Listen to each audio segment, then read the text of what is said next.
Petersburgians, let's call that all, they're the away team. Tonight, I'd like you to meet the best and brightest in St. Petersburg, and I'd like you to see this as a way to bring the best back to St. Pete. I'd like you to see these people as your new home team. Thank you.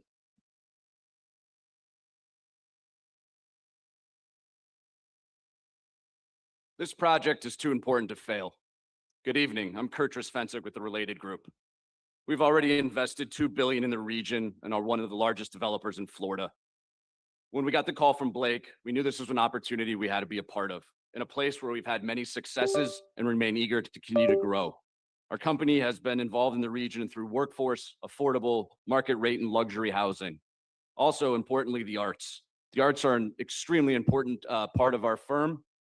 And with this project, a revitalized and exciting new project will emerge.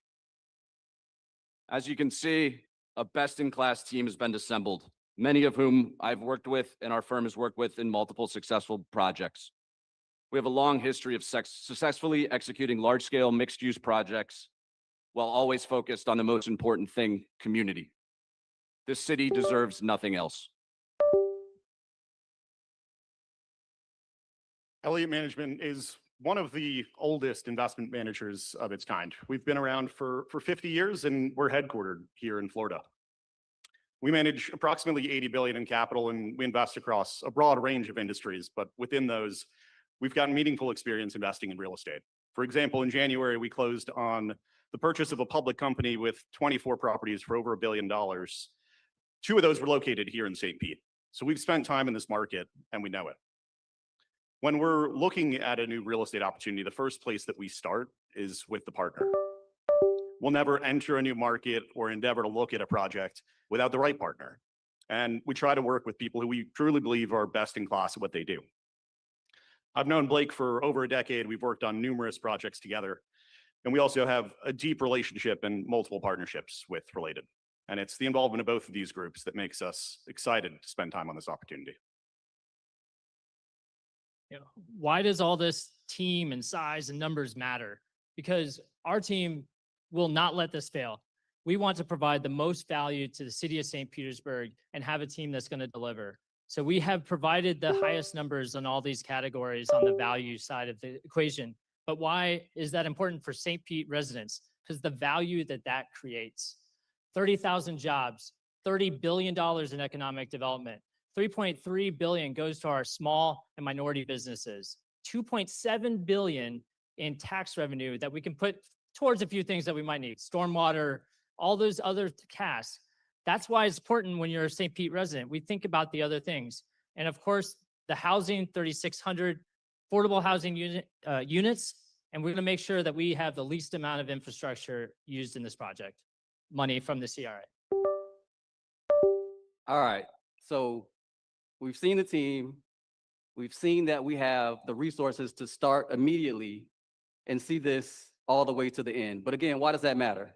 Why does that matter if we can't guarantee that we provide what's best for St. Pete? So how do we do that? So first is the legacy. The first thing we did was study the history, but that wasn't it. That wasn't enough.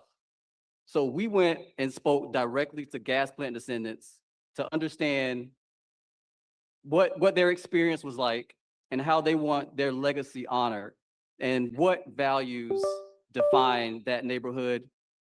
And what we found out is those values align perfectly with the mayor's pillars of progress and the guiding principles. So we took that with that legacy and made that the foundation of our vision. But not just that, we are going to listen first, right? Our strategy for our outreach is not to solicit a lot of letters of support. We have actually reached out and we're reaching out to members of the community, members of organizations to have them come on board and plan with us through our independent visionary panel, which will not only with you, the community as well, tell us what the community needs as a part of this development, but also hold us accountable and make sure that we do what we say we're gonna do throughout the entire progress of this development, which could potentially be 15 plus years. I'm Jason Jensen, WJ Architects, And I was also St. Pete Chamber Chair. So the pier was something very close to us, all three versions of it. And we spent so much time on the community outreach. It's the most community outreach in the history of St. Petersburg, but it made it better. And this pier developed with that input and the quality and level that we must bring to the gas plant district. That's why we placed that level of public space directly in the center of the site, along with the Woodson. What you place in the center is important to you. Beyond that, that history, those stories are going to be embedded throughout this site. We have what we call the legacy link. It connects us to the Deuces, the 16th Street. It connects us to downtown, but it also connects us to our heritage. Those stories will be embedded. They will not be forgotten. They will be embedded in this plan. That legacy link begins to help stitch neighborhoods back together. Now we add the 9 bridges that were originally there, that echo the past of those pedestrian bridges. And then we expand Booker Creek. We provide the resilience, we restore it to what it was, and we give a place that children once played back to our community. Those children and their families are why we're doing this. We're building neighborhoods that lift St. Pete community up. As part of this proposal, Blue Sky has advanced more than 3,600 units of workforce and affordable housing as part of this proposal. This is the largest housing initiative that the city has ever seen, and also the most across any other proposal that you're going to hear from today. These units will be thoughtfully integrated across multiple neighborhoods and not just concentrated in one. This housing initiative is focused and rooted in one simple truth and promise. Everyone deserves a safe and affordable place to call home. Blue Sky has successfully completed about 3,000 units all over the Tampa Bay region, and we're excited to do 3,600 more right here in our backyard. Those communities are going to be throughout the development, but in between them, we're going to have fountains, pedestrian-friendly landscape, the cafes, everything that makes St. Petersburg great, connecting the connective tissue of these neighborhoods. We're going to bring transit. We're going to have scooters in their lane. We're going to have pedestrian ways that are inviting and then connect to the looper in the greater St. Petersburg. When we talked to people through this story, we heard a lot about the education. We heard about Davis Elementary, and they didn't start education at the end. They started it with young children, and we want to do the same. We partnered with Grade X to bring Discovery Children's Museum to this site. They are going to introduce science, physics, STEM to those kids, get them excited on site, and then we're going to bring them to the Boys and Girls Club. They have a Pathways to Prosperity located on site that they will take those kids, introduce them to companies, give them jobs, get them excited about being in the workplace. And then from there, we have multiple paths. We have Career Source that's going to help them, again, with the job side of things. But if they want to go to the construction and the trade side, we want to make sure that they are ready to work for St. Petersburg. Skanska, our partners, will provide that, and then provide them to the higher education. But we're not stopping there. They need the jobs. We need to keep our promise. That promise was not jobs to bring people in from the outside. Those were for St. Petersburg jobs. That's an important part of the promise. That Collaboratorium brings together our St. Pete Chamber, our EDC, our partners locally, but then puts the largest capital impact of the largest incubator innovation center that St. Petersburg, Tampa Bay has ever seen, investing first in St. Pete businesses. If you want to do brick and mortar, we're setting aside 10% retail just for small businesses and micro retail in many different ways, such as we did at the market for the St. Petersburg Pier. Building community connection over and over. We heard the stories of friendship, community built within this. The Harlem Theater, the 14 churches that were once here, all of those different opportunities brought community together. We will have an event center that will, at the large scale, bring 5,000 people together with convention supporting it right behind it. We will also have an outdoor lawn that supports that in between the Discovery Center and Event Center. Those event lawns connect together. The one that's a perfect circle is the original location of the gas tank, and it's full size. When you put these 6 different event places together, you can have the best festival nationwide here at St. Petersburg. and you could have multiple events at the same time. You can let Straub Park breathe a little bit. When we look at the City for the Arts, we think of this string of museums. The Woodson is not by itself. We have a MOPA, Public Art Museum. We have the Children's Museum, the Vent Lawn. These all work together. When you place things together, they all benefit. Now, if you hear the stories, the gas tank was this landmark, not an icon, but a landmark for the gas plant district. We took that and we said, we want to make a statement for St. Petersburg with these two towers that this is the new landmark, focus, important place in the gas plant district. In the phasing, the most important takeaway here is a huge phase one, an entire neighborhood. Every phase is a complete neighborhood with the Woodson, and will start generating tax revenue, 22 to 26 million right off the bat.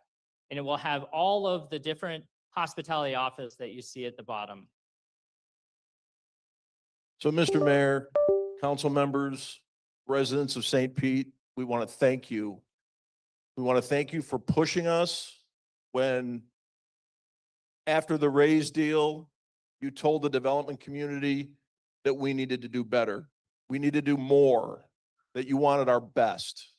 Well, here it is. Here's the best economic deal for the city of St. Pete. This gives you $275 million cash to spend however you want. You can spend it on infrastructure. You can spend it on SPAR, however you see fit. This is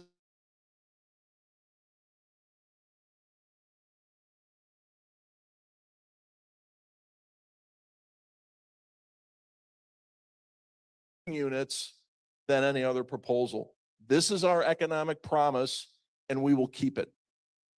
Good evening. I'm Ryan Griffin. I'm a lawyer. I'm a small business owner, lifelong St. Pete resident. However, I'm here today because I am a dedicated community servant. I've served as the president and the chair of the Chamber of Commerce, the Grow Smarter Equitable Economic Development Strategy, the St. Pete Arts Alliance, the Bayfront Hospital Foundation, the St. Pete Bar Association, as well as serving on numerous other boards. I say that because St. Pete isn't just where I live, it's who I am. And I haven't found anybody who loves this city, I thought, as much as I do until I competed with this team, and their passion for this city rivals mine, and it should. I've been a part of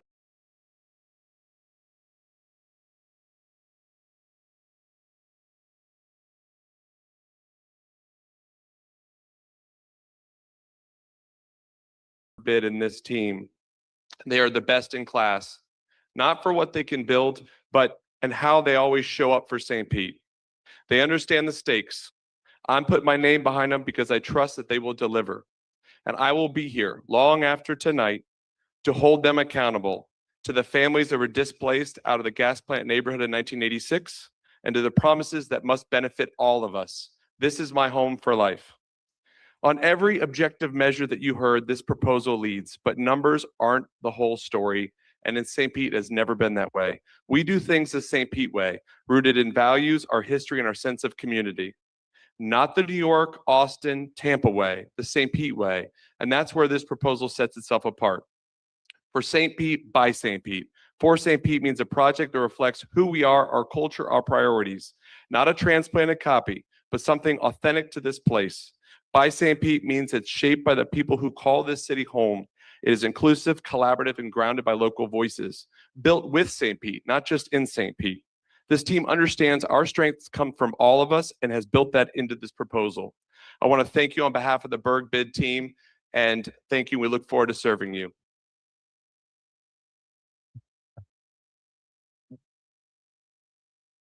Yes, yes, yes. Let's hear it. Berg Bid.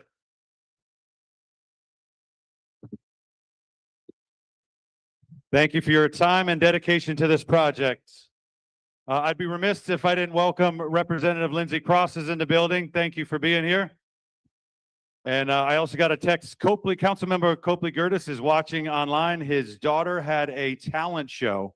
So no more important title than father. So way to be there for your little one, Copley. All right, now it's time for our next bid. Please join me in welcoming Foundation Vision Partners. Yeah.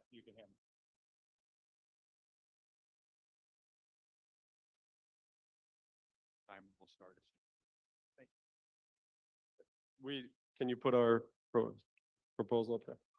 Oh.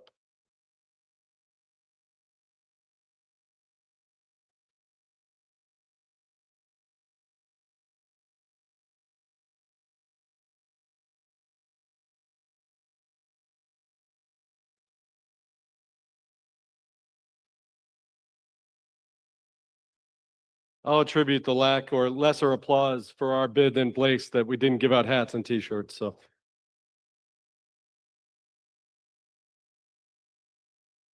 Great. Okay. Amber, do you have the clicker? Oh, okay. Fine, we'll start soon. Okay, great. First of all, I'd like to welcome everybody here again tonight to engage with us on the future of the historic gas plant. I'm Will Conroy, founder of Backstreets Capital, and I'd like to introduce you to my teammates, Alex Shapira, Andrew Frazier, and JJ Rivers, all of whom have been integrally involved in this site through the Hines Raise proposal. And we all collectively have intimate knowledge of the site over more than a decade of experience.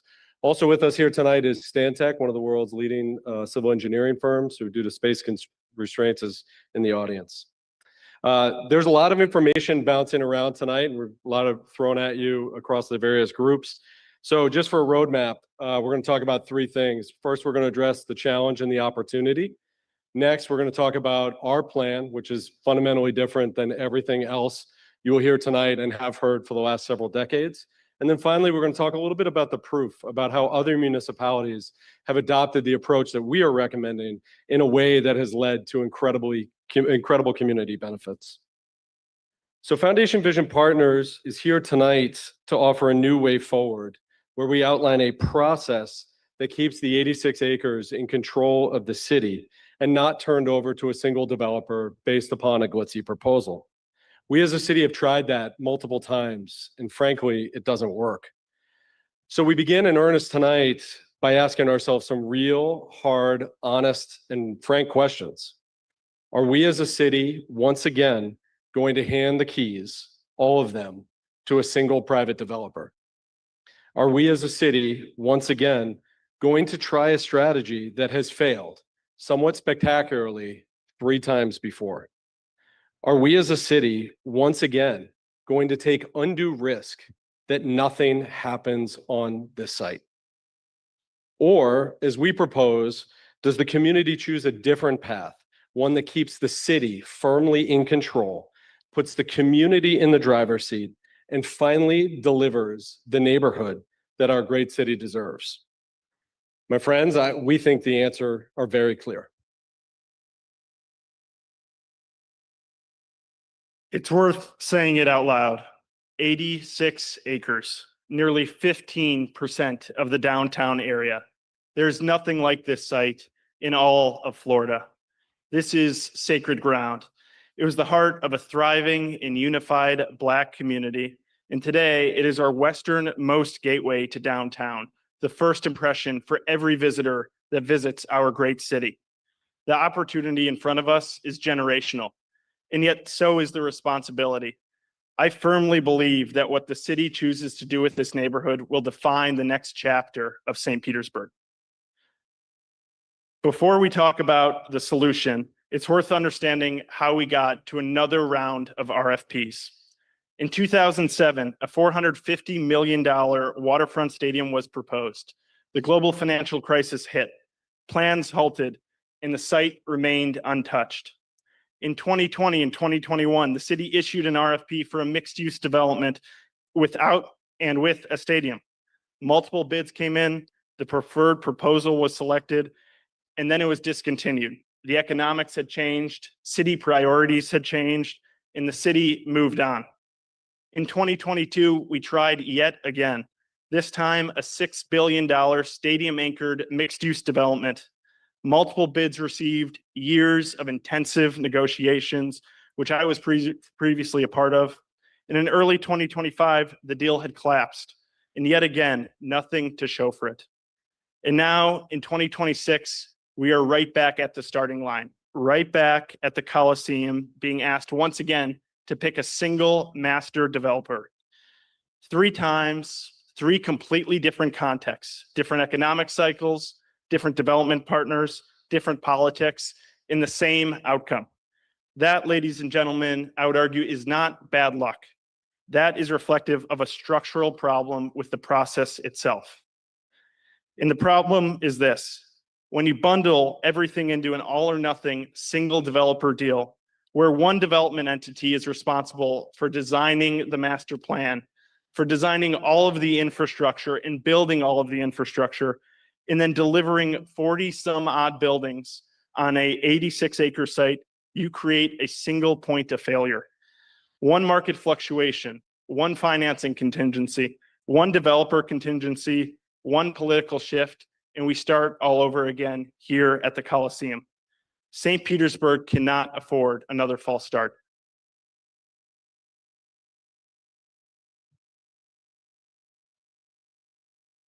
Our plan is clear and it is really simple. And I want to outline for you what we propose to do as a group, as Foundation Vision Partners, and be real clear about what we will not do.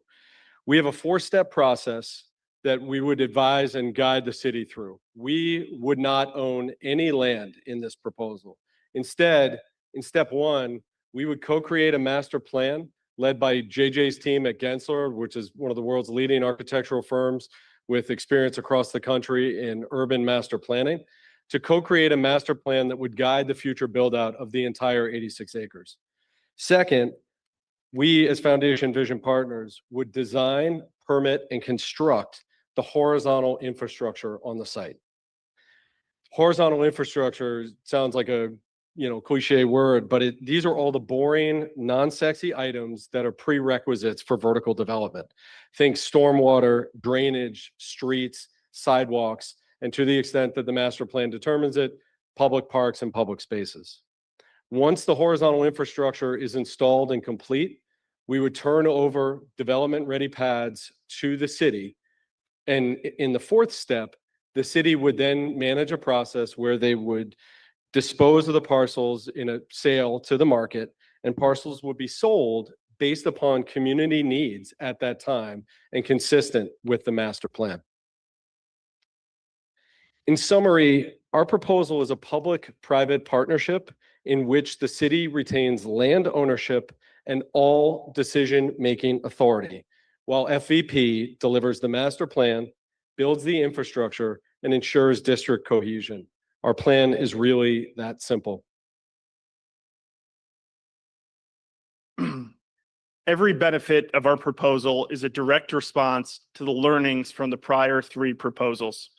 Number 1, control and adaptability. Under our proposal, the city retains ownership of the land and therefore decision-making authority. With that control, the city can incorporate ongoing community input and community priorities over the next 15 to 20-year build-out period. Number 2, probability of success. The probability of success increases dramatically under a master plan and infrastructure first approach. No more putting all of our eggs in one basket, no more single point of failure. Under our proposal, the city engages with multiple developers across multiple parcels, dramatically decreasing the risk for the city. Number 3, critically, fiscal returns. St. Petersburg captures full market land value, directing $510 million into public coffers instead of delivering windfall profits to a single developer. Number 4, diversified participation. Because we are breaking down the projects into parcel by parcel developments, local St. Petersburg businesses and developers will be able to compete. This strategy naturally breaks down barriers to participation and keeps profits in St. Petersburg.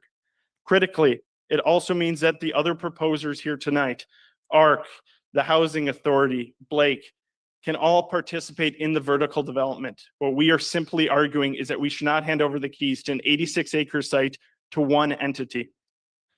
Number 5, speed to market. There is no multi-year development agreement negotiation needed with our plan. The city retains the land. We will see progress in master planning and infrastructure in the near term. And importantly, we will never be back at the starting line. There will always be progress. And last, but certainly not least, relevant experience. our team has intimate knowledge of the site from past proposals. That knowledge and the community relationships we forged over 3 years will give us a head start. Thank you, Alex. With our proposal, there is no preset master plan. There are no predetermined targets for business participation, workforce development, or affordable housing. The processes that transform the historic gas plant district from the unified village that it once was into what the land has become today neglected the voices of the city's most valuable stakeholders, the community. Today, we learn from our mistakes and begin this conversation with you. Before any land is transferred to a single developer, our process co-creates a master plan with the community under the guidance of Gensler. Once the master plan has been approved, we can maximize local participation in the design and construction of the infrastructure under the guidance of the city's inclusive procurement program. Since the city owns all 86 acres and the project can be dispositioned in bite-sized portions that are more accessible for local and diverse investment and participation, we can maximize involvement from the citizens and businesses of our local community. This means not only job creation, but also ownership and equity opportunities for all of our local businesses, small, minority, and women-owned, greatly reducing barriers to entry such as investment capital, insurance, bonding, and workforce capacity. Most importantly, this allows for sustainable and organic growth of local businesses over time, the duration of the project, phase over phase, for the life of the development. Some may ask, how does the community stay involved in a sustainable process? Where is the community benefit coming from? How can this proposal evolve with the needs of the community over time? While there are currently processes in place that can advise on community benefits, we believe those current processes are susceptible to external factors that are outside of the community's control. Through case studies that we will discuss a little later, there are proven models that are not only successful in fulfilling inclusive development and community needs, but most importantly, they are sustainable. What we are prescribing is self-sustaining advisory council or CDC model that is comprised of neighborhood, community, civic, and business leaders, all funded from the proceeds of the land disposition. This body would advise the city on the disposition of parcels once they are ready for vertical development, continually evaluate the city's needs as it relates to affordable housing, workforce development, small business incubation, and environmental sustainability, while deploying the necessary capital to achieve the goals this body puts in place. This organization will belong to the community and be less susceptible to socio-political factors. Choosing this process is a way forward for all of us, including every developer that is presenting here this evening. This bottom-up approach will be the foundation of what is needed to advance the interests of the citizens of St. Pete and is in strong alignment with the city's inclusion plan. Community engagement should lead this process, not serve as an afterthought as it has in the past. What's going on, everyone? So as a designer, it's in my DNA to vision, to think, to put pretty pictures up on a screen. But you know what I've learned over my time as a master planner, as an architect, is that design at its best and at its core is done in a collaborative way. So what you're not seeing in this presentation is a bunch of pretty pictures, a flashy video showing 80-story towers. And the answer is clear. It's because you haven't been involved. Too often, the community is left out of the design process. You are left out of the design process. And what our proposal does is set the framework for every single development that comes down the road to have your voice heard. We'll set it before. Desires change in communities, markets shift. Things happen, hurricanes occur. To propose a vision of 86 acres that will take 30, 40, 50 years to come to fruition is irresponsible. We have to work together, and our process, because that's what we're selling here tonight, a new process, puts you all in control. Community-led, city-controlled, with us as advisors.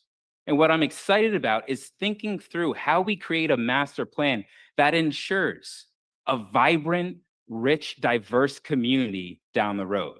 And that can only happen if you all are involved every single step of the way. Not one time when we're setting out a vision, but every single time. And that's what this process puts forward. And best of yet, this is not a new process. We've had the ability to do this across the country in incredibly successful ways. The 4 proposals that you see behind me now are successful examples across the country where this exact model has been tested and has been successful. You know, we were involved in Pittsburgh and Lower Hill, and it's been an incredibly important project because the community comes first. You all come first. And that's really what we're trying to get across here. If we want a successful, adaptable, and flexible future, we have to start in a very different way today. So as I promised you a few minutes ago when we started, there'd be a lot of information thrown at you tonight, and we're only, a little less than halfway through. But if you don't mind, I'd like to spend a minute just recap or rehashing the difference between our suggested process and the other proposals that you've heard and will hear from tonight. So in the others, the city cedes control of the land at the signing of a development agreement. Under the FVP system, the city retains land control until they ultimately decide to sell the development-ready parcels. The others require a prolonged negotiation of a development agreement, which in the past experience has taken upwards of 18 months. FVP promises immediate action and continual progress. The others shower windfall profits on a single developer based upon land appreciation and land control. In the FVP's plan, the city captures the full upside of all land sales, which we estimate would be well north of $500 million. The others lock the city into a single developer and a single developer-driven deal for many decades, while FVP provides adaptability to move with both the community and the market as things shift. The other plans restrict participation, rightfully so, to the needs and whims of the single developer who owns the land. FVP allows for diversified participation, and the intention is that the majority of the profits would be kept local through local participation. So finally, I want to finish with one thought for all of you. And the redevelopment of the historic gas plant is a generational project that demands responsiveness to multiple generations of our great city's residents. Our plan will grow and evolve with the needs of our city. There are 8-year-olds on the playgrounds at Campbell Park today who will participate as decision makers, as developers, and as owners in the future phases of this development. And that is exactly how it should be. We look forward to answering any of your questions tonight in the Q&A and also engaging with all of you in the weeks to come and the months to come, and we thank you for your time.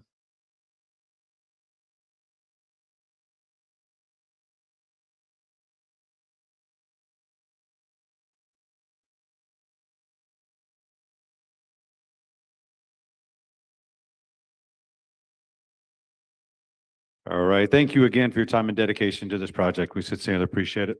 Next up, our third group. Y'all make some noise for Pinellas County Housing Authority. Stand?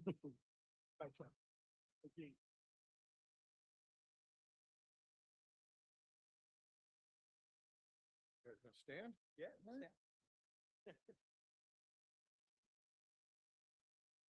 Good evening, everybody. My name is Neil Brickfield. I'm the Executive Director of the Pinellas County Housing Authority. And let me answer the question I've been asked all night. Why is the Pinellas County Housing Authority got a bid in? Well, we built our first affordable housing project in Pinellas County in 1967. Last night, we housed approximately 8,200 people in clean, safe, decent, quality, affordable housing.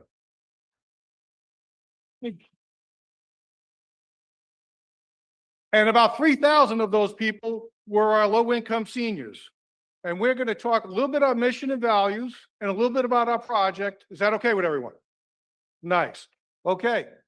Our mission: provide quality, affordable housing and improve the lives of residents. Our vision is we aim to set the standard for affordable housing in Pinellas County, and we believe that everybody deserves a quality place to live. Yes?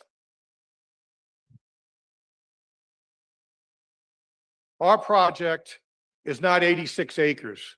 Our project is about 6/10 of an acre with a very specific purpose. Our project is to build 80 low-income senior units with a preference for people who were displaced from the historic gas plant districts. And I know what you might be thinking. Can these guys pull it off? Well, we picked a very specific team, Ascension Realty, Atlantic Pacific Companies, and our architect isn't up here, Mr. Hammond, BDG. Right now, affordability or affordable housing is a need. Would everybody agree? And right now, as we stand here, we have 430 new affordable and workforce housing units being built in the city of St. Petersburg. In fact, if you go over to our alcove, there's a QR code, and if you're interested in one of those units, please use the QR code to get on their interest list. Now, I'm going to turn this over to John Barquette, and he's going to tell you how we got here. Thank you very much. John Barquette, I have been here for over a quarter of a century in the city that we all love. I see a lot of familiar faces tonight. Yes, we've been down this road multiple times. And yes, what Neil is saying is absolutely true. What you're hearing right now about this particular project is extremely unique, and we're going to explain why. But we really felt before we get into the project, we thought it was more important to talk up front about the history, because what we're talking about is promises that were made and not kept. So, why this matters is, the gas plant has a rich history. It was a community, and a lot of what you hear, whether it's keyboard warriors or all of the email blasts that we get repetitively on a daily basis, refers to it as the land. And it's more than land. I have a 38-year analytical background, and when I look at it, if we're just looking at land and return, that's highest and best use. And that doesn't include why you guys are all sitting in the audience right now. We're here because we love St. Pete, but we all recognize that there were promises that were not kept. So with that rich history of the historic gas plant, there was also a history of displacement. So, we had families that were forced to leave. And just think about that for a minute.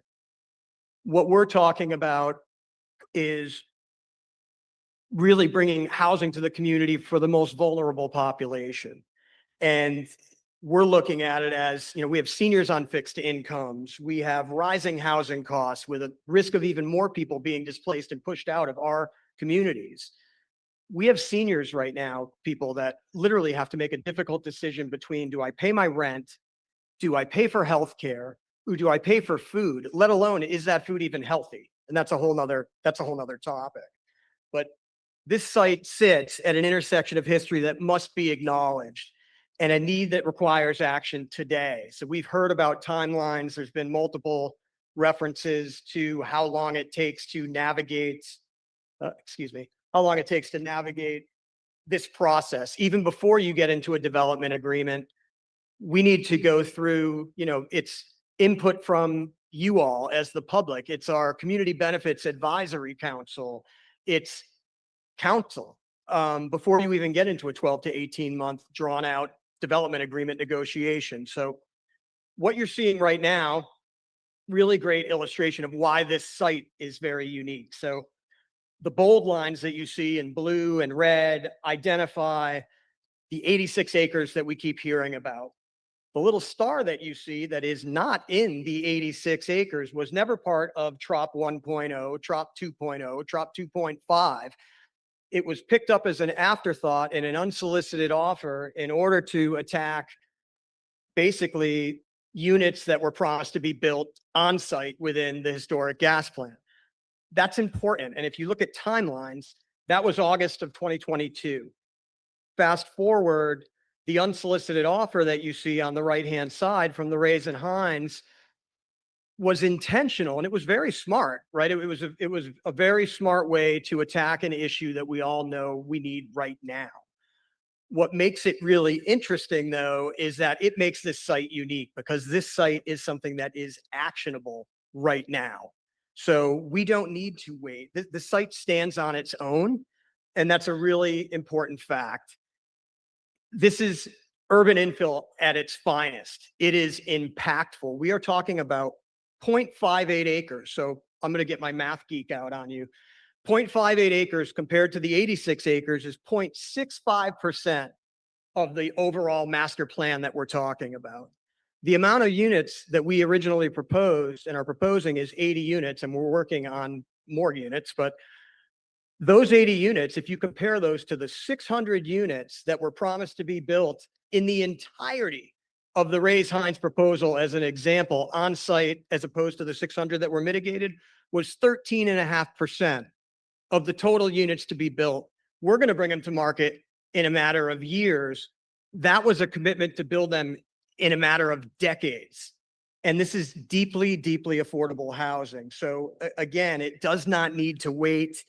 You know, let's show, you know, how this team can get you there, because there's questions about the ability to perform. What I want you to see right now is our team listening to what the community has said they want, and proof, not promises. So what you're going to see when you look around, you guys have put on some, you know, great displays. There's more to come. We're not the flash and the sizzle. That's not what it's about. We're not pretty pictures, but, you know, we've got built, occupied, and operating deeply affordable housing right here in St. Petersburg, in Pinellas County. And what you're going to see now on the screen is an extremely recent example of that. Across St. Petersburg and Pinellas County, affordable housing is more than a need. It's a foundation for stability, dignity, and community. Good morning and welcome. My name is Chloe Firebaugh, and I'm the chair of the Pinellas County Housing Authority's Board of Commissioners. Thank you for joining us today for this special milestone. Heritage Oaks is fully occupied, and that tells us something important. The need is real and the work matters. Home is where dignity is protected. Home is where independence is supported. Home is where people feel safe, respected, and connected. At Heritage Oaks, home means a place where seniors can age with stability, comfort, and pride. My name is Javette, and I'm a resident here at Heritage Oaks. My journey here started about 18 months ago when I could no longer afford to live in my apartment because of fixed income. I began to do research, and really there's just not very many options. Submitted my application, and about a couple of weeks later, I received notice in the mail to come to appointment with my documentation to see if I met criteria. And I did. They even allowed me to choose my unit. Through partnerships and long-term commitment, Pinellas County Housing Authorities have delivered communities designed for quality living. At Heritage Oaks in Largo, seniors now have a place to call home, safe, affordable, and connected. The history of the historic gas plant district is one of resilience and unfinished opportunity. This proposal is about continuing that story by creating housing that reconnects people to community. For many seniors, affordability isn't a preference, it's a necessity. Housing is more than a roof. It's security, dignity, and most importantly, peace of mind. This is what it looks like when housing works. These are not just buildings. These are communities. Places where people feel safe. Places where people feel connected. Places where people feel at home. Our mission is to provide quality, affordable housing and improve the lives of residents.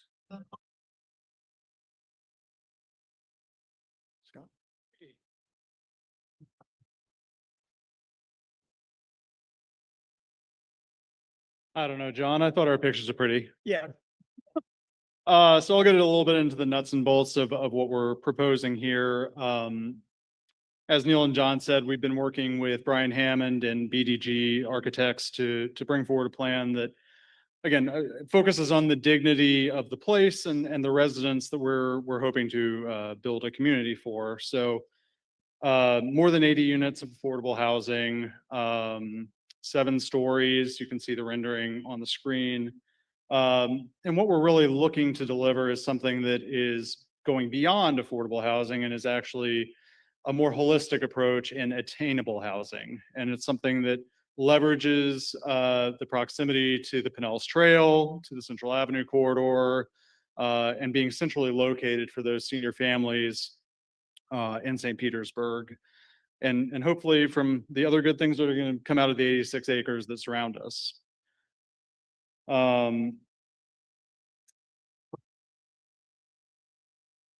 And I think that our units are also very generously sized and appropriate for the community that's going to be living there. John, do you want to talk about the context that we're creating? Yeah. So, what I would say is having, gone through this process, I actually, we're in a different time right now. I grew up literally in a multi-generational house with my grandparents on the second floor. That doesn't exist. People can't afford that anymore. And a lot of people, they just don't have the wherewithal. What we're designing is something that people have that is their own, that is at a higher level. I think you can see from what you saw with Heritage Oaks, this isn't what you anticipate for affordable housing. It's to another level. So yes, absolutely designed with dignity. Yeah.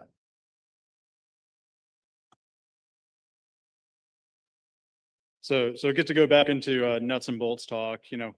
We want to make sure that what we're presenting here is also very actionable and deliverable, because we think there's a great opportunity here to really fulfill the promises unkept on a timeline that is something that we can actually see on the horizon.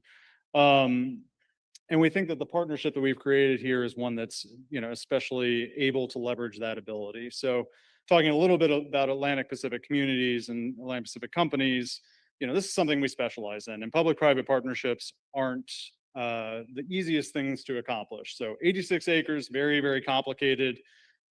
0.6 acres, also still going to be very complicated. The numbers on here are emblematic of our focus on actually fulfilling the promises.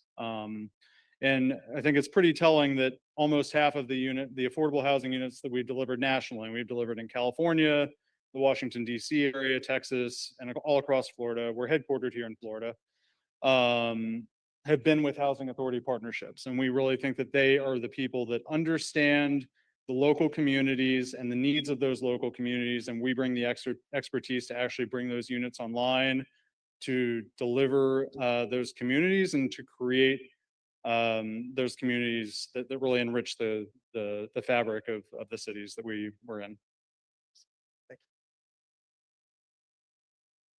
Oh, but you're good. So I'd say in the first hour in looking around, probably 30% of you I've shared this room with before. We've been here for prayer breakfast. We've been here for NAACP, black tie galas. We've been here for prize fights. But most importantly and most poignantly, we were all here in late December of 2023, when the Community Benefits Advisory Council was having their culmination of public outreach so that you all were heard, as to what were the real pain points. What did you want to see? And, in doing so, they came up with a term sheet that took the development agreement in the form that it was in and really put teeth into it and put brackets around it and put performance clauses into it. And, what you're seeing in this slide right here is really the left-hand side are direct takeaways from that community benefits term sheet that was put together and taken from multiple sessions of public outreach. What you see on the right is how our project checks the box for every single one of them. So we really, we know that this is extremely important. We're not just building something new, we're doing something differently. We're doing something intentionally. We've talked about, you hear about public-private partnerships. I've worked with the city on multiple. We're building, parks together. We're using funds that were won for reconnecting community grants to restitch, communities that have been bifurcated for decades back together. This, it's not just about building districts, it's about connecting districts and, fixing what was broken and people that were displaced. So this is about making sure that the people that we keep hearing about that are always part of the story, they need to be more than the story. They need to be part of the future. And that's what this project allows. So this is a responsibility that we take very seriously. Thanks, John. I'm back. So why us? We meet a need, don't we? We meet the community benefits that have been spelled out. We just showed you that. We know what we're doing. Do you guys remember how many units we're building today in St. Pete? 430. Very good. You're an excellent audience. And if you're a person or a family that was displaced by the from the historic gas plant district, we invite you to sign up on this QR code for our interest in alert. You're going to be alerted when the mayor recommends us. You're going to be alerted when the community benefits committee passes us. You're going to be alerted when the city council approves us. You're going to be alerted before the application process opens so you can be ready. And most of all, I see it as if it's happening right now. You are all going to be invited to our ribbon cutting. This community made a promise to residents. And when we cut that ribbon, that will be proof that this community keeps our promises, won't it?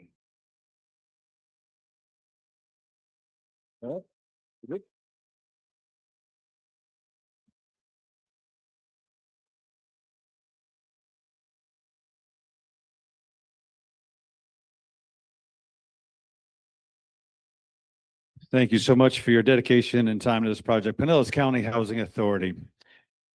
Yeah, there you go. Again, we can clap. We're having fun tonight.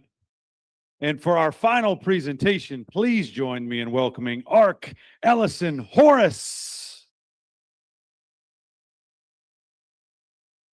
And just a reminder, we do have the QR code on the screen. Please use that to submit your questions. This will be the final group, and then we will go into our Q&A session. Thank you. Yes, that's hot. Mike? Well, good evening, everyone. My name is Jonathan Graham. I'm the owner of Horace Construction. And right now, people talk about remembering, but I'd like anyone who was a descendant or relatives of a descendant of the gas plant area district, please stand up. Please be recognized. There we go.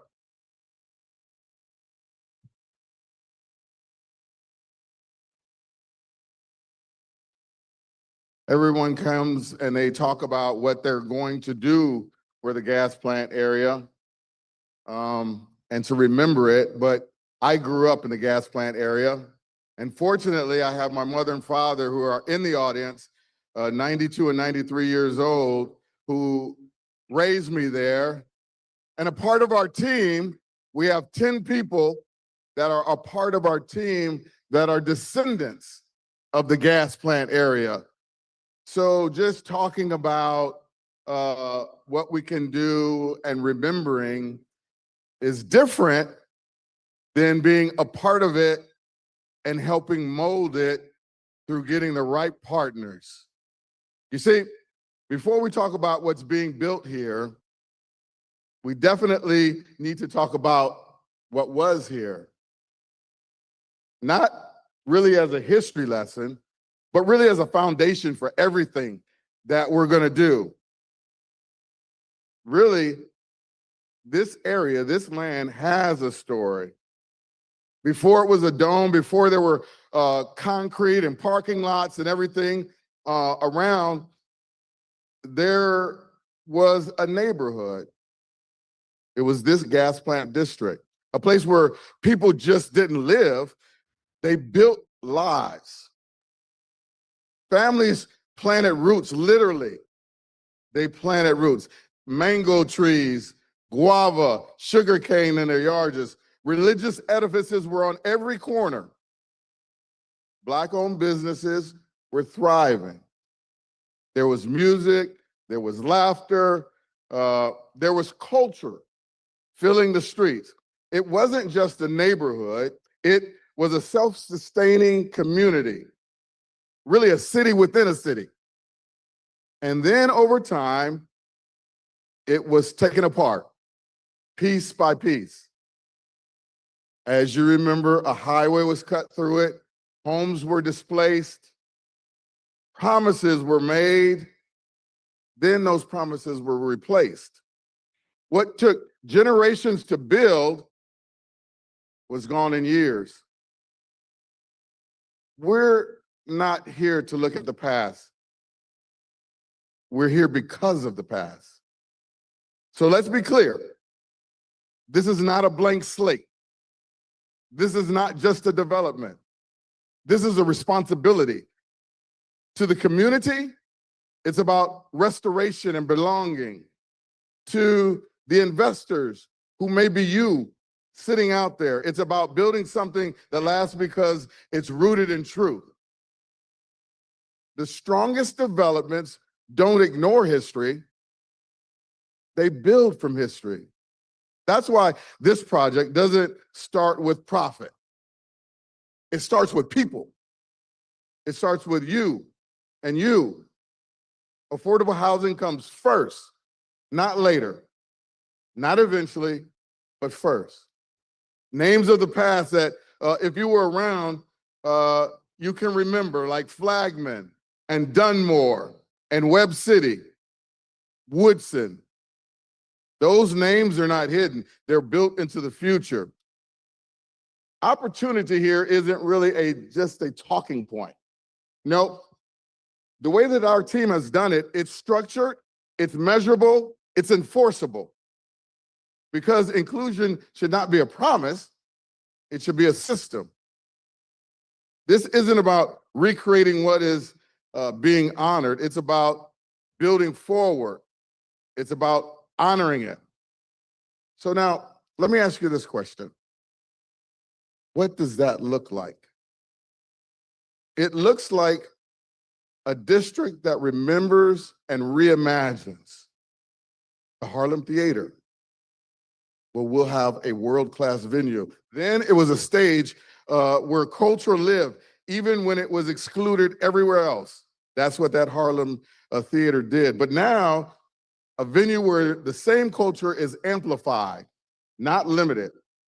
A place where the world shows up, but never forgets where it started. Innovation Hall, community elevated.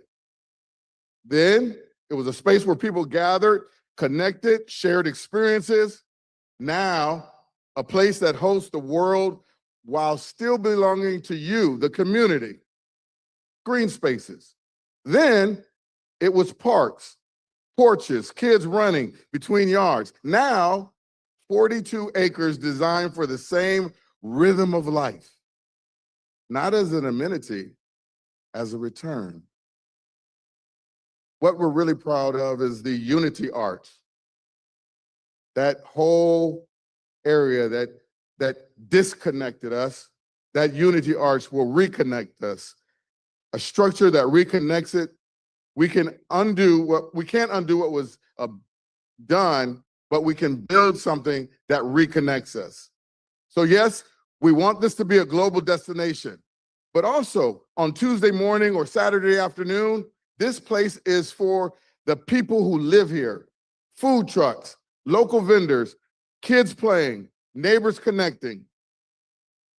We're not just building here structures, we're building trust. At this time, the promise is simple for us: to build something that remembers, includes, and truly lasts. So to get into the deep dive of it, let's ask Tim with Baker Berrios, a world-renowned master planner, to come and talk about it. Thank you, Jonathan. Really appreciate, those were some awesome opening remarks. I want to thank you all.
The cultural backbone for our district is its open space. At the center of the plan is a central park organized around historic structures that become the heart and the living room for the community. Booker Creek is also reimagined as a continuous linear park extending through the district, up and over the highway, and reconnecting South Central neighborhood back into the district. With this bridge over the highway, it is a symbol of unity for our project and for the community. It includes a museum that sits beneath it and underneath the arches, celebrating the people and the history who made this place. Together, these parks create shaded walkable connections, forming the heart and the identity of the district, serving as a stage for community life. In our plan, there's something for everyone. There's a continuum of housing from affordable to market rate that supports a very diverse community. There's research and education that drives innovation and creates a talent pipeline for our community. This talent pipeline feeds into our corporate cluster and creates thousands of high-wage jobs. Innovation is embedded throughout the plan, anchored by the Meta Center in the Innovation Hall. This is a place to be where open space and livable streets are activated with entertainment, food and beverage, and experiences that bring the community together. In closing, we are delivering a district that honors its history. It's walkable, layered, designed at the human experience. A place to raise a family, to build friendships, to grow careers, and to thrive. A neighborhood filled with joy, connections, life's most meaningful moments. This is more than buildings and streets. It's a place, a neighborhood that grows and evolves and enhances the quality of life for all of St. Pete's residents. Thank you.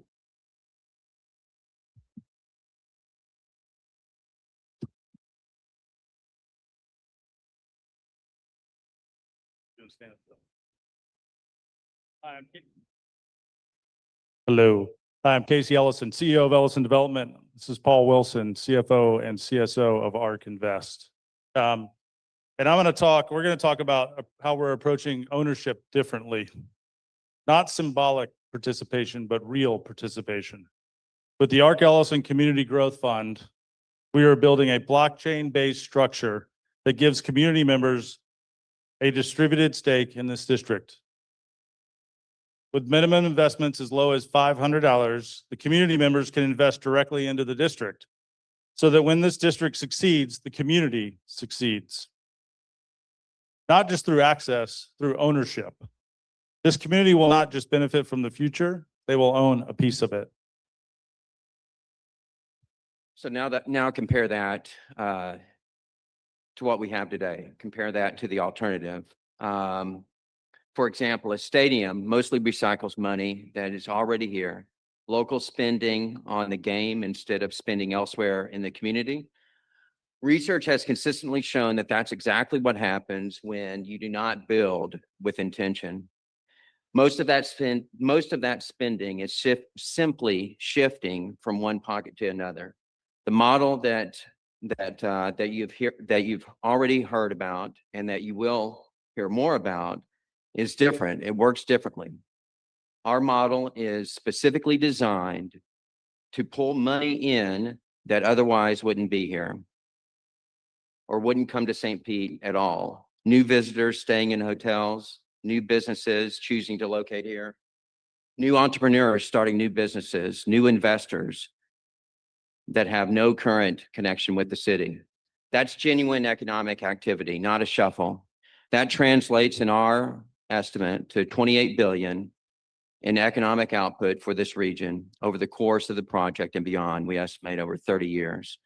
And for the city's 120 million commitment that we're asking, we're projecting 239 million in direct infrastructure improvements, streets, utilities, public spaces that benefit the city long after the ribbon cutting.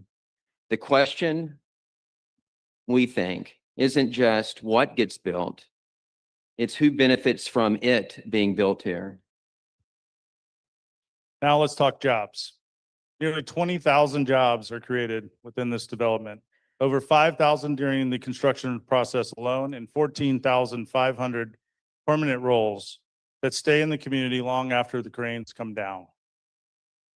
More than 60% of those permanent jobs pay above the median income. We're talking about careers, not just jobs, in fields that have historically left this community behind. Jobs that pay between $80,000 and $120,000 a year. Not seasonal work, not part-time, careers with a future. During the construction phase, we are committing to 40% local and minority participation. This is required. This is not a goal. It's written into how this project was structured from the beginning. And we're putting public accountability behind it so this community can hold us to it. Public accountability starts at the beginning. We're building an advisory board with real representation across all neighborhoods. And every commitment we make, including the 40% participation requirement, will be tracked on a public real-time dashboard. So anyone in the community can see exactly where we stand at any point in time over the life of the project. Becca? Thank you, Casey. Good evening. Thank you for the opportunity to be here. I'm Becca Brown, the CEO of Spark Labs by Ark Invest at the Ark Innovation Center here in St. Petersburg.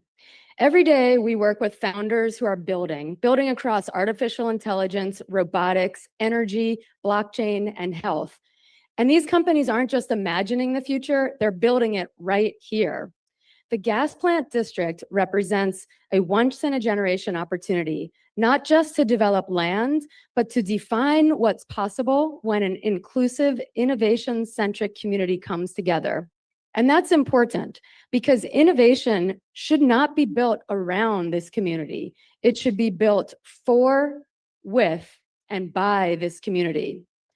At Spark Labs, we are building the infrastructure of that future. From AI tools that help our city move faster, like an AI-powered permitting platform, to a robotics lab that gives real access to emerging technologies, to entrepreneurship programs that create real pathways for our next generation of entrepreneurs right here. But we must acknowledge the history of this community. Innovation here is intentional. It must create access.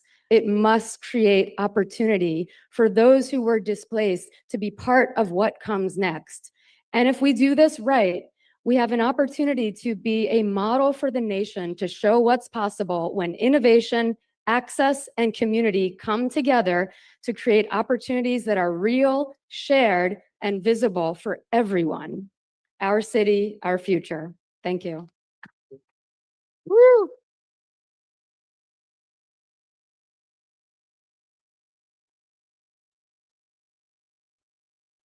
Thank you once again, Mayor, for being here and all the other dignitaries here and the community. It's so great to see this community here for this event. We're a real community. You don't see this sort of thing in many other cities. So I think many of you know I and ARC moved here in 2021. We chose St. Pete because we thought we could make a difference. We thought we could contribute. And we have. ARC has 35 employees here, nearly half of whom were St. Pete residents to begin with, and more are coming every month. We started an education effort in the middle school to inspire middle school students with these new technologies to approach the future with great optimism and joy. And I'd like to think that our moving from a B school district to an A school district had a little bit to do with us, maybe a little bit. We know it was a long time in the works, but we were happy to be there and celebrate with the district. And then, of course, the Innovation Center, as Becca just described. It is so exciting to see the occupancy go from 25% when she joined us not even a year ago to 100%, 46 new startups who are involved in, as Becca said, AI, robotics, energy, blockchain technology, multiomic sequencing, so the healthcare space. These are the jobs of the future, and they are going to come here. They are going to come here partly because this is such a beautiful canvas for it to happen. So when the Rays decided to leave, yes. Oh, I didn't see time. My time is up. Anyway, no, it's okay. It's okay. I didn't see the clock. I was taking my time, and in the Q&A, I will get you. Thank you. Please give it up one more time. ARC, Ellison, Horace. So we're going to transition over to our Q&A now. Just give us a minute or two. We're going to get the clock reset. And we're going to get the QR code is up there for any last minute questions. We're going to get that set up and then we'll get right into that. Thank you. For every team.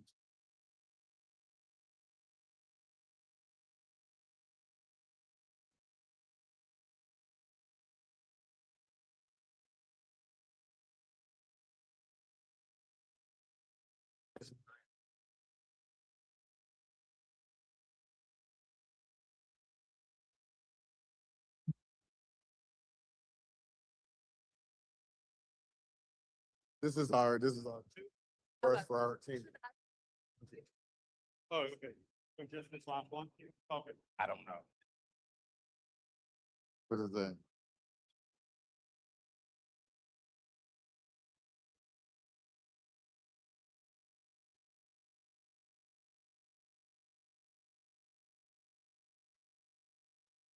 Yeah, they are hot.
All right, we're going to go ahead and start with our Q&A. If we could have the teams, whoever's going to represent the teams up front, please. We could start finding our seats. We have 30 minutes left.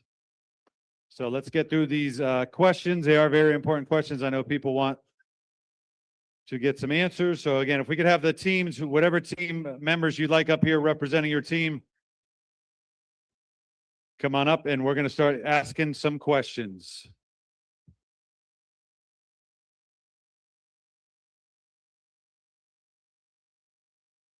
Yeah, you can just. Let's. I'm just gonna go ahead and do it on here so I make a new. All right, once again, the teams, please come up front. Everyone else, if we could please have a seat. There'll be time afterwards for pictures and discussion, but we want to get through these questions. So each team come up front, right up front up here. Each team has been given one microphone, so you can pass it on to whoever you'd like to answer the question. All right, we've got our first question for all four teams. Again, if each team has 2 minutes to answer. Our first question for all four teams, and these again came from the community here. Exactly how much dollar value are you asking from the city, county, state, and other public entities for your project in both cash and non-cash investments, including land donations, infrastructure support, grants, tax abatements, et cetera? So that's for each team, please. So we're going to start with ARC. You have 2 minutes, 2 minutes only to answer. We're going to start with ARC, go alphabetical, and then we will reverse it for the next question. ARC, it is your 2 minutes. Beth, could you repeat that one more time? Yes. Exactly how much dollar value are you asking from the city, county, state, and other public entities for your project in both cash and non-cash investments, including land donations, infrastructure support, tax abatements, et cetera?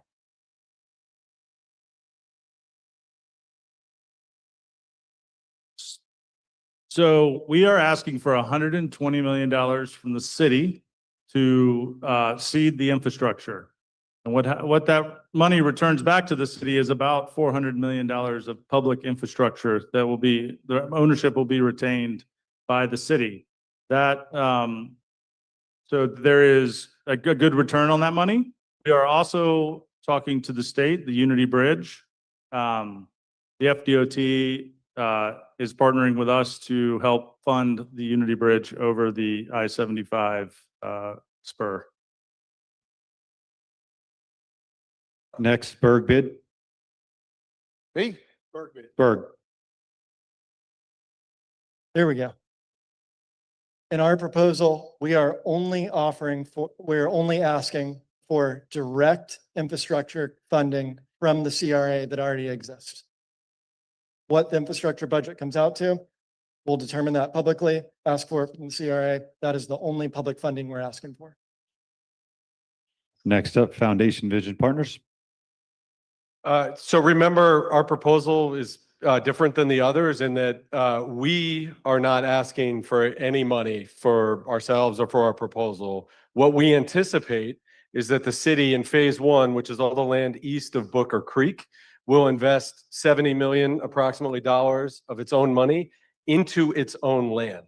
So there is no capital or no funding that is given to Foundation Vision Partners. It is money that the city invests in itself, such that when those parcels are developed and the infrastructure is put in place and ultimately sold, the city reaps all of the benefits of those land sales, whatever they may be.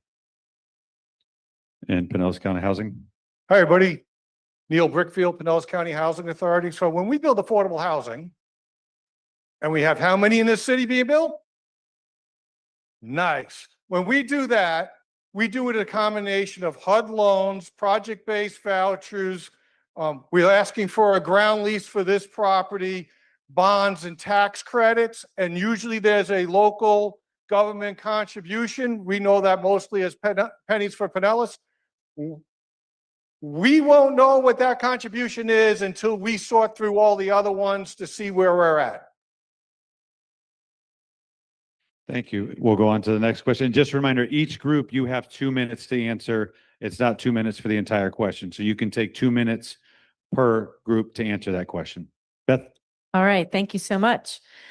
How many affordable and workforce housing units has your team delivered in St. Pete and Pinellas County? We know the answer for that. Is your team guaranteeing to build affordable and workforce housing, or will there be an opt-out clause? And the final portion of this question, what percentage is affordable versus workforce housing? Well, let's see. We have a mission to provide quality, affordable housing and improve the lives of residents. We do not build anything except quality, affordable housing. So there is no opt-out for this. There's just success. And everybody's invited to the ribbon cutting, correct? Foundation, you're up. So the number of units that are built, the set-asides, the opt-out clauses will be determined by the people sitting in this room. As part of the master plan, both today and into the future for subsequent phases of the vertical development, it is the city and the capital C community that will make those determinations, both at time of the initial master plan adoption and then in subsequent phases. Because remember, as part of our plan, as the city sells parcels in the future, it can dictate and change the use case for that individual parcel based upon the community needs at that time. Berg bid. Good evening. My name is Sean Wilson. I'm the president of Blue Sky Communities, and we are your hometown affordable housing developer based in St. Petersburg. We're up in the Carillon area.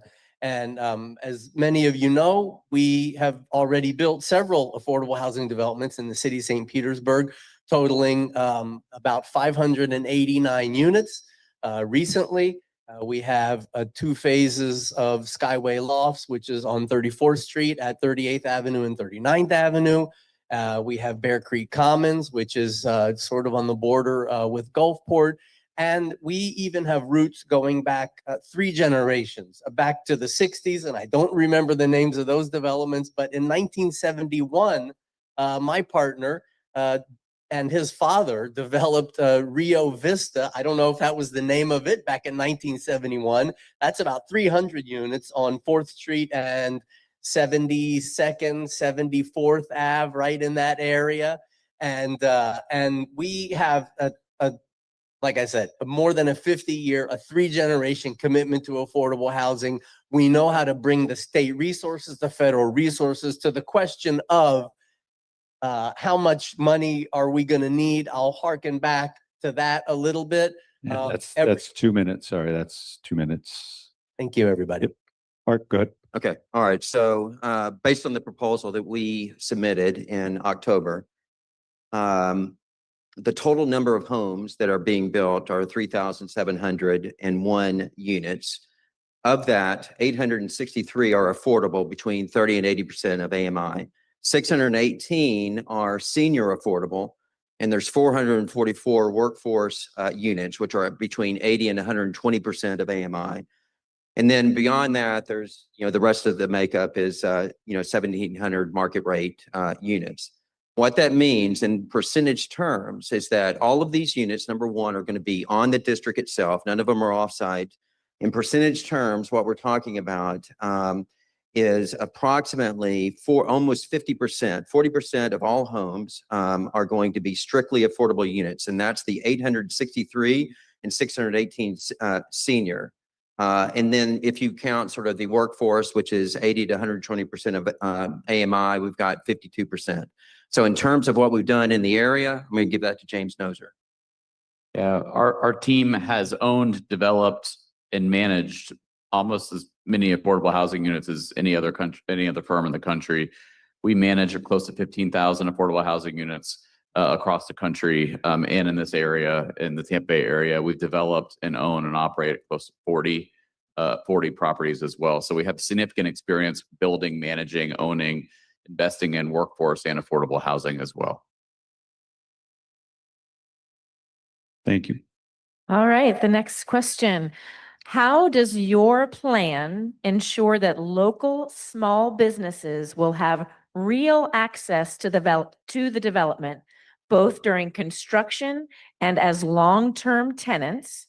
And what structural supplies are built into your development to make that viable? We're going to start with Foundation Vision Partners, please. Andrick Frazier, Foundation Vision Partners. Thank you for the question.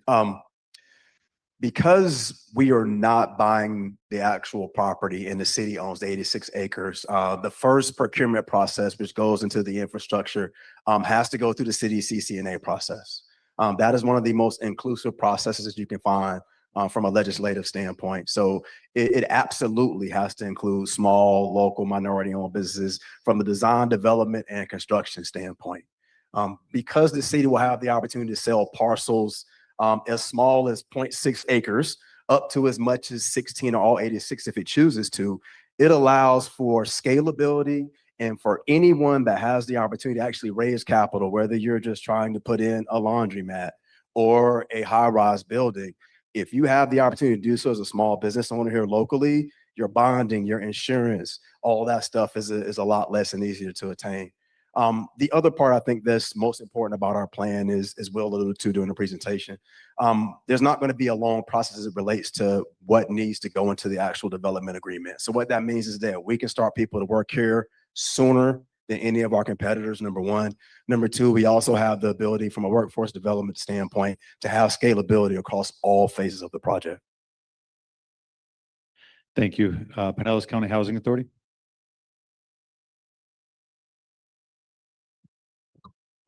I thought they cut the mic. Guys, the question is if the local business is going to be involved in our project. Has anybody here tried to hire a contractor lately? Not only are they going to be involved, We need more people to show up and work on our projects. There is not a surplus of people building right now. Everybody's struggling with contractors. So if you're living here locally and you want to work, we got projects going. We're accepting applications today. We'd be happy to have you. All right. Berg bid. One thing we didn't mention is our team, Blake alone, has 300 jobs that he supplies in this region. Our firm, the rest of the team, we have literally hundreds of additional jobs that we are providing alone.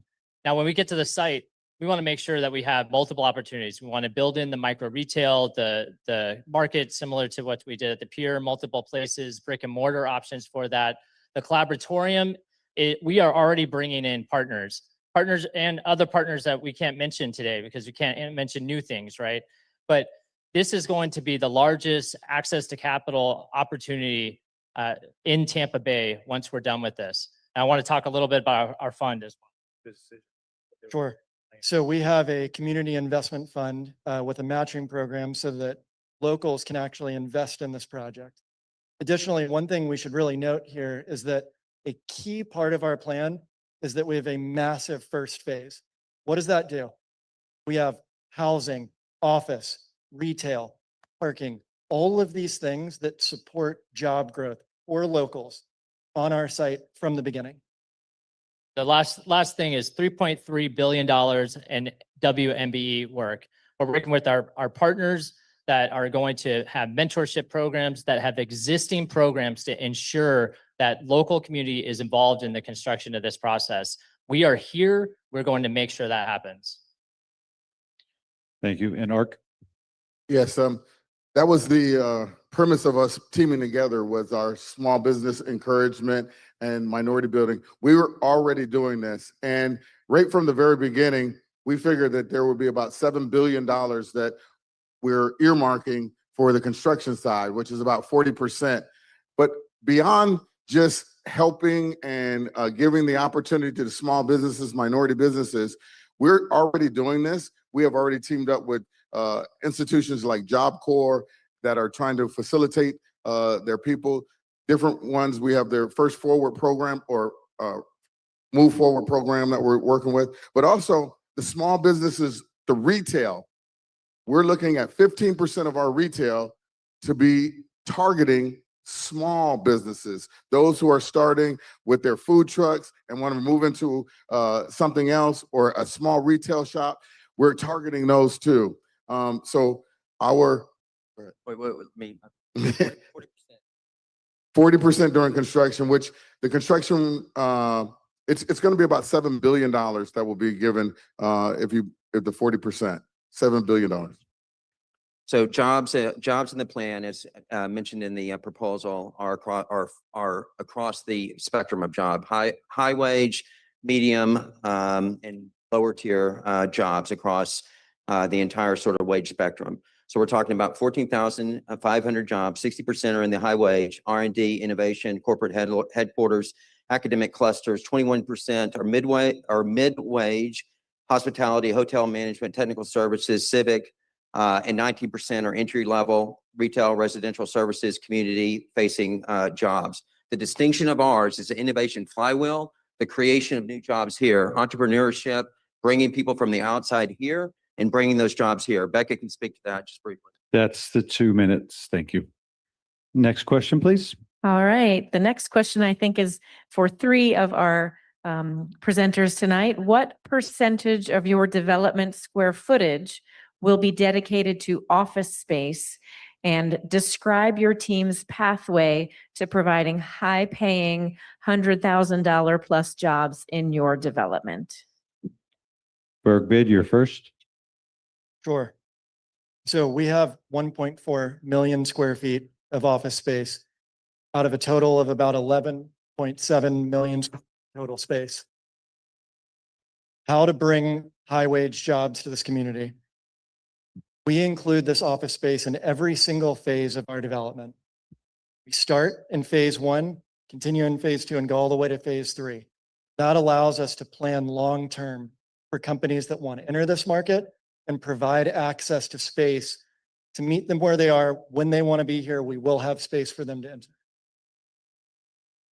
You know, when we talked about the high paid jobs, the partnership of the group that you have here today, you heard a lot of large numbers. This group is dedicated to being that flywheel per se, that is creating the innovation, that is creating access to capital in a way that Tampa Bay has not seen before. We have already brought the team that is going to support that. We already have the capital in hand.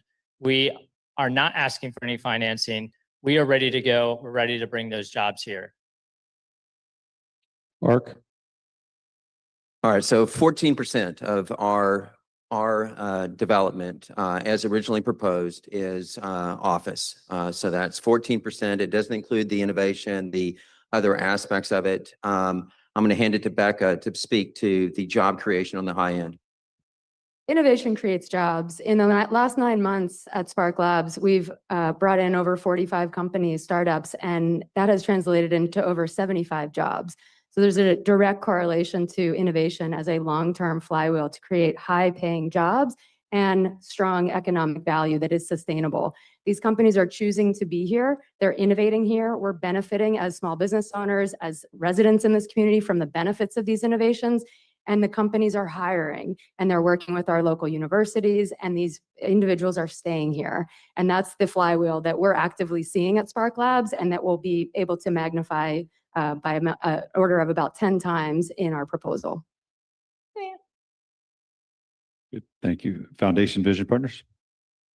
First of all, I'd like to thank all the other teams and also the community for actively engaging tonight. We heard a lot about apathy leading up to tonight, and I think the packed house tonight dispels that notion. But I want to again emphasize a really important distinction between the process that FEP is proposing and the other strategies that are being pursued. In our proposal, we do the horizontal development. We de-risk the vertical development component for all three of the groups standing up here. And we would fully anticipate, frankly, I think we'd hope that whether it's the Collaboratorium, whether it's the Innovation Lab, whether it's senior housing, that once we do our work, that all of the great ideas you're hearing from the other competitors tonight would in fact be incorporated in the development that happens vertically. That those ideas are really impactful and important for our community. Like Blake, I've spent a lot of time as an entrepreneur in the city creating jobs, and it's the most meaningful thing that we do as residents of St. Pete. So under our proposal, the job creation ideas from both Blake and the ARC plan, which are really, really good ideas, can be implemented once we finish our horizontal infrastructure work. Thank you. All right, the next question for all our developers or proposers, please share how your proposal connects to adjacent neighborhoods. Specifically, how does your design promote healthy, active, and safe connectivity? We'll start with the Pinellas County Housing Authority. Good evening. So we didn't pick that 0.6 of an acre by just throwing a dart at a map. We picked it very specifically. Why? It's about to be connected to the Pinellas County Trail. It's got access to downtown, got access to transportation. It's built with our partner, Evera Healthcare, is going to have a health clinic on site. So we took health and connectivity and put it at the top of our list. Downtown St. Pete is not going to be the downtown St. Pete we see today. As it grows, our project is going to be connected to the entire neighborhood. And let's not discount, I think it was 40 years ago, people were asked to leave or told to leave. And our project is specifically designed to welcome them home. Next up, Foundation. Hi, everyone. I just want to reinforce something that's been said through our partnership before. You're not seeing pretty pictures with massive buildings or massive public parks or anything because you haven't been part of the process to date within our plan. So when we talk about horizontal infrastructure, it's kind of a stale word, but it basically means what is the public realm experience that we all want? And we have a very robust idea about how to do community engagement first, so that we're thinking about cohesion between the existing communities today and what will come next on this site. And as Will just mentioned, we expect every single group up here, you all out in the community, to be part of that future, developing together, because connection and cohesion is one of the most important things that we can do to create vibrant mixed-use experiences that are flexible enough over time. Because remember, this is a 20, 30, 40, 50-year project that we're talking about. As your all needs shift, doing the horizontal infrastructure first allows us for flexibility to create the connections that we know we need today, but more importantly, set us up for the connections that we don't know about what we need for the future. Mark? So leading up to our proposal, we spent probably 8 months talking about how to make sure that this community touches all of its neighbors. And so we felt it was very important to connect to the south, to the north, east, and to the west. So to the south, we connect to Campbell Park with the Unity Bridge. We're doing a Main Street program down 16th and down MLK, again, pulling Campbell Park into the gas plant district. To the north, we are connecting into and inviting in the Rails and Trails program, CSX, that comes down into the Edge District, into Grand Central. To the west, we're connecting to the Warehouse Arts District and inviting them in. And to the west, or to the east, we're connecting to the Innovation District, which ARC is already a big piece of that, and the successes there, we want to draw that also into the gas plant district. So we were very, very intentional in making sure that the gas plant connected to the city and there was no backdoor. Yeah, I'll just say something about the community. What you saw presented here was what we proposed in October. But since then, we have been going to the community asking for input, advice, criticism, and it has transformed significantly. And I think, I don't know when that will be released, but I think you'll be very pleased. And Bergman.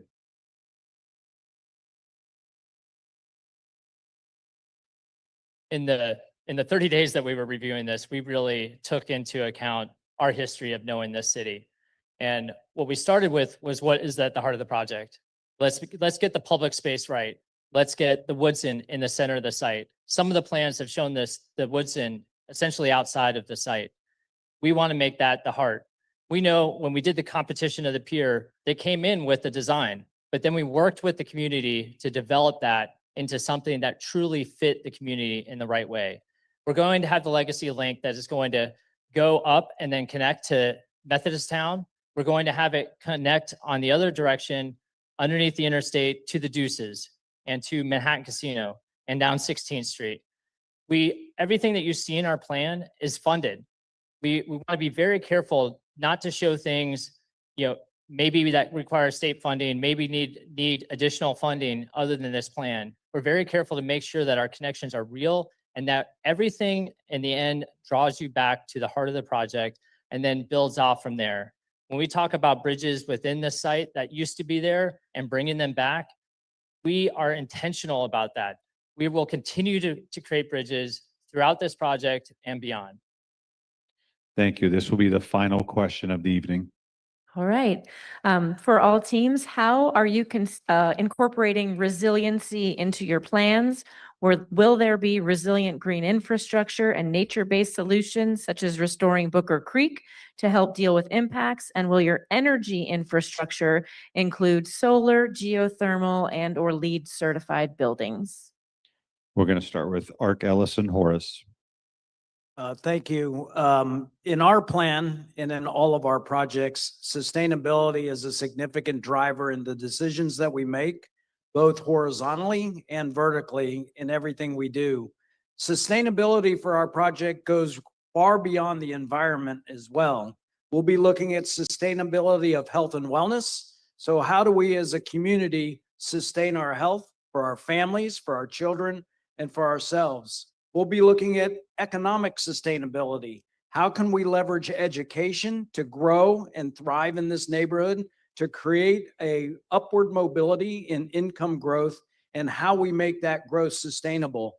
So sustainability is a really important word for us, but it means a lot more than the traditional environmental sustainability, which of course is a very important component to our project.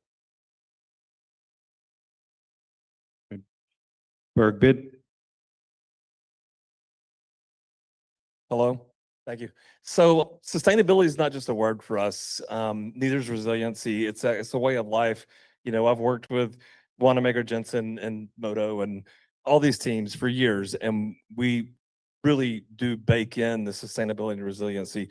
You know, I've been a resident of the city of St. Pete for 20 years. I sat on DRC. I helped with the integrated sustainability action plan. We know it by the back of our hand. The urban canopy. We've baked in, you know, 8-inch oak trees to start. So we have the urban canopy reducing the urban heat dome effect so that our pedestrian pathways, people have shade. We've got a 13-acre park along Booker Creek with green space on both sides to provide stormwater attenuation and treatment volume. So when we have another Hurricane Milton that gets 18 inches of rain in 12 hours, we have water. We have a space for that water to go. We have green roofs. We have a event center that doubles up as a evacuation shelter. It's generator powered. We're also very familiar with Resilient St. Pete, the new initiatives with the city of St. Petersburg and Mayor Welch, the SPAR program. And I'll let Tom talk. So I mentioned the SPAR program earlier in our presentation, the St. Pete Agile Resiliency, a very important program in the city to make sure that things work when they need to work. We have utilities that are going to serve this site, but we also have utilities that are going to go through this site serving other people.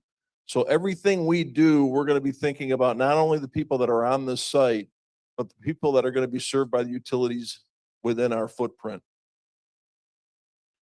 Thank you. Foundation Vision Partners. Well, just again, a huge thank you to everyone coming out tonight. I know this is the last question. You guys have taken a lot of time out of your evenings to be with us, to listen to all of our proposals here. So again, just thank you to everyone for coming, for showing up and making your voices heard. You know, sustainability, resiliency certainly are buzzwords that as were just mentioned, but you know, one of the things that's really important about our proposal is it matters as much as your voice makes it matter. So with our proposal and the horizontal infrastructure that we're proposing, it allows a pathway for many different aspects of sustainability to come into this future development. It's up to you, it's up to the city officials to make sure that as we start to develop the parcels that come online with other developers, with you all engaged in the process, you can mandate what happens. You know, showing green roofs and PV panels on renderings are all well and good, but I'll tell you, as soon as costs hit the road, a lot of times those get value engineered out. You guys have the plan and the voice and the opportunity with our proposal to make sure that those are mandated in from day one as we develop and start to really, you know, think through what this is and what's the best path for all of you. But again, thank you guys very much for showing up tonight. Pinellas County Housing Authority. Take us home. All right, well, first, how about a hand for our two American scientists today? They worked really hard. And Representative Lindsay Cross is here, and she's an environmental by education, so I have to be careful with this question. Everything we build is affordable, and that means everything we use, the concrete, the lumber, the glass, right? Everything costs the same as everybody else in their building, but we have to figure out how to do it cheaper. So we have to make sure our utility costs are cheaper, which means we have to put things in automatically that are going to save energy and save water. Those are two of our biggest, just like in your house, two of our biggest expenses. We always build to green standards, and we don't want to rebuild anytime soon. So resiliency, how are we going to build a building for 50 years? Top of our list. One more thing. This all didn't just happen today. So how about a big hand for the city staff that put this on for us?